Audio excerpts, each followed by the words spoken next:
น้อมกราบนมัสการพระอาจารย์ทีละพระไรน้ำและสวัสดีญาติธรรมทุกท่านก่อนอื่นก็ขอแนะนำตัวเองก่อนว่า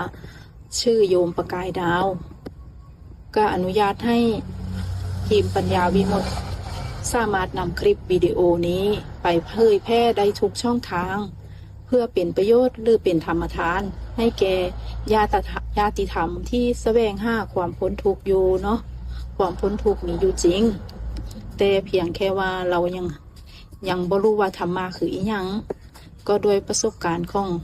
โยมประกายดาวเองว่าธรรมะคืออีหยังด้วยความบ่รู้ด้วยความเป็นเด็กน้อยบ้านนอกเนาะที่เฮาเจริญเติบโตมาด้วยการเลี้ยงดูของพ่อของแม่เฮาก็เรียนรู้จากสิ่งที่พ่อที่แม่หาเฮ็ดมาหาสร้างมาท่านหาไปทำบุญเนี่ยเฮาก็ไปนำเพิ่นพาไปใส่บาตรเฮาก็ไปนำเพิ่นพาไปรักษาศีลเฮาก็ไปนำเพิ่น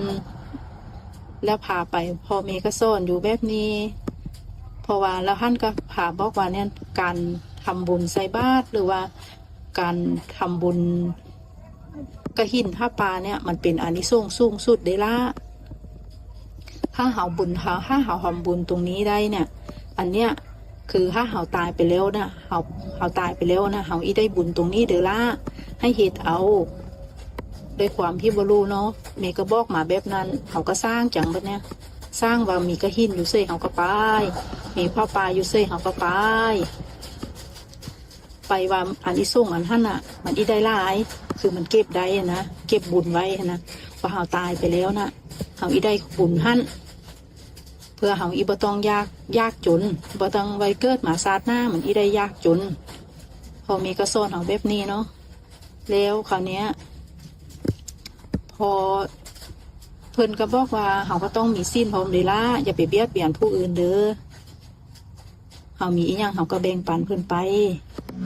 นี่แหละท่านก็สอนให้มีศีลมีหยังเนาะเฮาก็ทำตามที่เพิ่นหาเฮ็ดนั่นแหละแต่มันเฮ็ดอยู่แบบนี้มาหลายปี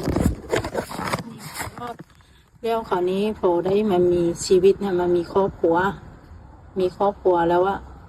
มันก็มีความยากได้ยากมีรถยากมีบ้านยากมีครอบครัวที่ดียากมีเพื่อนที่ดีมันยากได้เบิดยากร่ำยากรวยเนาะว่าเฮ็ดแล้วมันต้องได้ต้องร่ำต้องรวยต้องมีหน้าที่การงานที่ดีนะมันยากไปเบิดแต่ในความยากนั้นน่ะมันก็บางครั้งมันก็ได้บางครั้งมันก็ได้บ่ได้เพราะว่าตอนอีเฮ็ดแต่ละครั้งมันก็อีห่านก่อนว่าสาธุขอให้ผู้ค้าในบุญที่ข้าพเจ้าได้เฮ็ดเนี่ยได้มีอานิสงส์เฮ็ดให้ผู้ค้าร่ำรวยเฮ็ดให้ผู้ค้ามีสุขภาพแข็งแรงเนี่ยอธิษฐานอยู่แบบนี้เนาะเพราะว่าท่านก็สอนให้เฮาอธิษฐานแบบนี้แล้วคราวเนี้ยพอมาใช้ชีวิตในการมีครอบครัวเนี่ยมันบ่ได้อย่างที่เฮาคิดมันมีทั้งทุกข์มีทั้งสุขมีทั้งอีหยังที่มันปนกันอยู่นะแล้วคราวนี้มันก็เลยบ่รู้ว่ามันต้องแก้ไขปัญหาซะใดเพราะว่าเป็นคนที่บ่ค่อยเว้าและเป็นคนที่แบบว่าถ้าคือญาติหรือว่ามันยังมีปัญหาเนี่ยค่อยมาเว้าให้ฟังแล้วก็พอได้ฟังปัญหาของเขาเนี่ยอีคอยเก็บมาคิดเห็นเขาว่าชีวิตเข้าเนาะเฮาอีซอยเข้าจังใดพอเข้าเว้ามาแล้วเฮาบ่เคยทิ้งเฮาเอาเก็บไว้ภายในเก็บไว้ตลอดปัญหาชีวิตของเฮานี่ก็มีปัญหาอยู่แล้วมันก็มีปัญหาครบมีปัญหาทุกอย่างเนาะแล้วคราวนี้พอได้เก็บมาเข้าอ่ะมันก็เลยว่ามันเริ่มทุกข์จนตัวเองเนี่ยล้มป่วยการล้มป่วยครั้งเนี้ย